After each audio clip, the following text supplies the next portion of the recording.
Tadi Pak Uja mengatakan bahwa rangkaian satu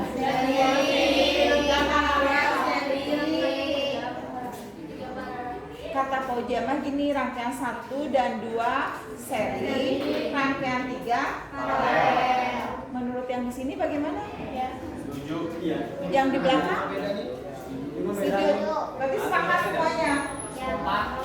Jadi kegiatan 1, 3 kita sepakat 1 dan 2 seri. Yang rangkaian 3 paralel.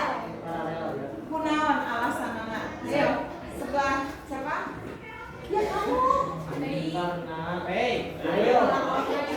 Jadi nafas nak. Jadi dia. Oh, dicemplung.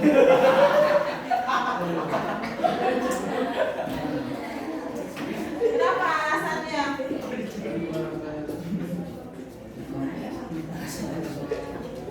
Ada yang tahu? Oke. Karena seri mah hanya ada satu jalur untuk melewatkan arus. Kalau paralel ada 2 jalur, berarti ada perjalanan. Ada titik Percabangan. Sepakat ini itu? Sepakat. Coba diulang. Ayo. Jadi karakteristik rangkaian seri mas seperti apa?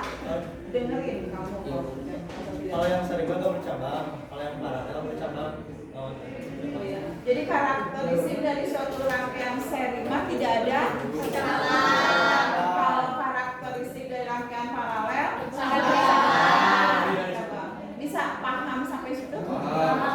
Ya, kalau paham itu saja yang kalian ingat, membedakan mana rangkaian seri dan paralel dari situ saja dulu ya, dari karakteristik suatu rangkaiannya ya. Kalau seri mah arus mengalir itu tidak ada hambatan atau tidak ada titik cabang. Tapi kalau begitu rangkaian paralel ada titik cabang, maka itu dikatakan rangkaiannya adalah rangkaian paralel. Bisa? Ya, sekarang kita ke rangkaian seri dulu ya. Dan kita ambil contoh rangkaian serinya ada 2 buah hambatannya.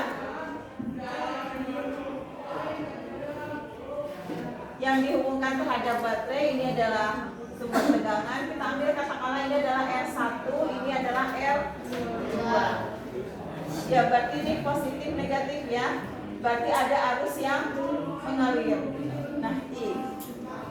Jadi karakteristik tujuan dari kita mempelajari rangkaian seri yang nanti diinginkan itu adalah menjadi rangkaian yang sangat-sangat sederhana, yaitu menjadi 1 buah hambatan. Ya. Nah, hambatan ini dikatakan nanti menjadi hambatan total atau hambatan pengganti. Nah, ini tetap adalah V, ini adalah I. Tapi kita sebelum ke hambatan yang sederhananya, kita telusuri dulu arusnya, ya. Nah, karakteristik tadi dikatakan untuk rangkaian seri. Jadi kalau arus mengalir dari rangkaian ini, dia bergerak, kemudian masuk ke hambatan 1, masuk ke hambatan 2 dan kembali ke tegangan. Berarti di sini ada arus yang masuk di hambatan kan ya, di hambatan 1. Maka arus yang masuk di hambatan 1 kita sebut I1. Kemudian keluar dari hambatan 1 dia masuk ke hambatan 2. Maka kita sebut adalah arus yang masuk ke hambatan 2 itu adalah I2. Nah, bagaimana arus yang di hambatan 1 dan 2 dengan arus I-nya itu sama atau berbeda? Sama atau berbeda? Arusnya. Jadi bagaimana arus yang mengalir dari I sini kemudian masuk ke hambatan 1, masuk ke hambatan 2, kembali lagi ke sini. Bagaimana arus yang di hambatan 1 dan di hambatan 2 dengan arus di secara keseluruhan rangkaian ini sama atau tidak? Sama, sepakat? Kenapa berbeda? Berbeda. Ada hambatan kan? Ada hambatannya katanya. Jadi menyebabkan nilainya akan berbeda. Oke. Gimana menurut yang lain? Yang mengatakan sama gimana?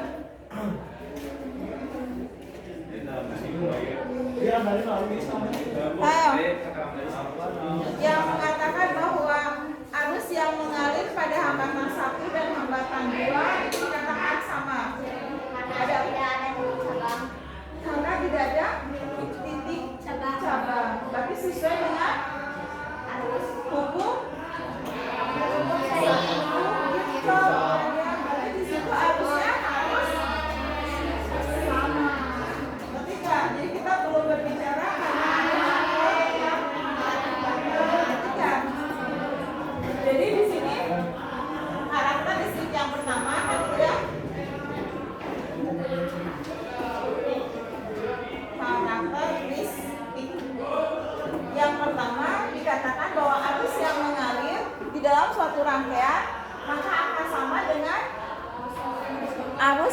mengalir pada hambatan 1 akan sama juga dengan arus yang mengalir pada hambatan 2. Sepakat ini? Bisa mengerti maksud dari I sama dengan I1 sama dengan I2? Paham ini? Yang dikatakan I sama dengan I1 sama dengan I2. Paham ini? Ngerti paham ini? Apa itu I1? Arus yang masuk pada hambatan 1 atau arus pada hambatan 1. I2 berarti arus pada hambatan 2. Arus rangkaian kan ya? Arus pada rangkaian tersebut. Bisa? Oke. Nah, sekarang kita berbicara tegangannya. Nah, tegangan di sini katakanlah V. Maka ya tegangan juga nanti di sini akan ada tegangan pada hambatan 1. Akan terukur. Jadi kalau kita mengukur di sini akan ada tegangan pada hambatan 2.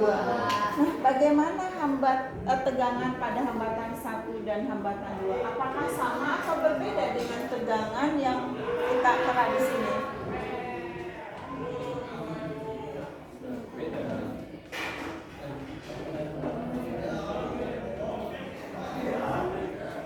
Akan sama atau berbeda? Akan berbeda. Nah, akan tetapi di sini akan didapatkan bahwa nilai V itu akan sama dengan V1 ditambah V2. Jadi nilai secara keseluruhan tetap saja nilai V itu adalah tetap tidak berubah, gitu ya. Tetapi akan menghasilkan kalau sudah masuk ke dalam hambatan, dia akan nilai hambatannya bisa lebih kecil, bisa lebih besar. Tapi jelas pasti akan lebih kecil ya karena dibandingkan dengan V secara total. Tapi antara V1 dan V2 mungkin saja mungkin sama, mungkin berbeda. Kalau sama bagaimana ya? Kalau nilai hambatannya sama. Karena di sini kan I-nya sudah sama kan ya? Kalau I-nya sama ya jelas. Pasti kalau R-nya sama, pasti V-nya sama. Tapi kalau R1 dan R2-nya berbeda, pasti akan menghasilkan nilai V1 dan V2-nya berbeda. Bisa? Jadi hasilnya di sini V-nya juga tegangan pada hambatan 1. Di sini V2 berarti adalah tegangan pada hambatan 2. Bisa? Nah, tujuan kita tadi ya, rangkaian dari seri ataupun nanti panel, tujuannya adalah kita untuk lebih sederhana menjadi sebuah hambatan pengganti. Nah, bagaimana cara mendapatkan hambatan pengganti ini? Kita kembali ke hukum Ohm. Ya. Nih, hukum Ohm. Hukum Ohm kan itu hanya nih, V sama dengan I kali R. Kan di sini I sudah ada ya, karakteristik I-nya seperti ini. Karakteristik I-nya adalah ini. Sekarang tinggal karakteristik R-nya. Nah, di sini untuk secara keseluruhan yang ini kalau kita menggambarkan ini adalah hukum Ohm. Nah, ini adalah harus R-nya adalah R total. Tidak, ngerti nggak? Jadi kalau seperti ini berarti hukum Ohm-nya adalah ini. Jadi kalau seperti ini kita belum bisa ya. Kita akan menghasilkan seperti ini hukum Ohm-nya. Karena harus ada satu hambatan, tapi hambatannya adalah hambatan pengganti. Nah, kalau di sini kita bicara V-nya V1 ya berarti kita harus berbicara I-nya adalah I1 R1. Jadi kalau di sini kita berbicara hukum Ohm-nya yang ini masing-masing hambatan. Kalau kita berbicara V2 ya berarti I2 R2. Nah, dari ketiga persamaan ini kita bisa masukkan ke sini. V ini kita ganti ke sini nih. V-nya menjadi I dikali R total. V1-nya kita ganti menjadi I1 dikali R1. V2-nya I2 dikali R2. Nah, dilihat dari karakteristik yang pertama yaitu I sama dengan I1 sama dengan I2, maka nilai I ini kita bisa bagi habis. Sehingga kita dapatkan nih R total sama dengan R1 ditambah R2 ditambah terusnya. Nah, ini yang waktu kalian di SMP itu didapat.